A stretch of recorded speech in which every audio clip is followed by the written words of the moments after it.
This week, I built a shelf just for mason jars. So put down your tools, guys. It's time for Make or Break. Hey guys, welcome back to Make or Break. I'm Rob. And I'm Sarah, and you got to hang out in the shop by yourself for a little bit. I had a little time to myself, and I looked over this project that my wife's picked out over the last couple months. Yep. And one of them kind of jumped out as something that looked like it'd be kind of fun to do, and well, here's how it went. So my wife found this project over at Shanty to Chic. Very, very cool, very easy to do, so I decided to take it on myself. First, I'd need a straight 2x4. Now, I found one, no clue where I got it, so just don't bother asking. First thing I had to do was measure and cut my 2x4 into two longer 34.5-inch pieces.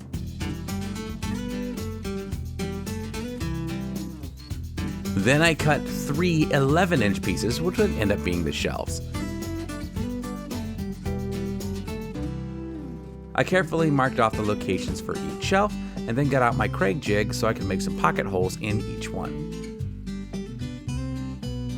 Then I lined them up and used the pocket hole screws to hold them in place. And just like that, I've got a ladder kind of thing, I guess. I don't know. To hold the jars onto the shelves, I need to cut a few pieces that would go along the front. I measured the front of my shelves to make sure the size would be exactly right. I grabbed some scrapped 1x4 that I found and cut them down to size.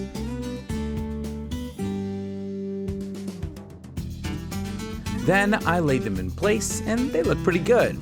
To attach them to the front, I used wood glue and I used my trusty brad nailer to hold it in place while they dried. And then finally, I used a 1/2-inch bit to drill a pair of holes through the side pieces right at the top. I'll use those for the rope later. Alright, then of course it was time to sand.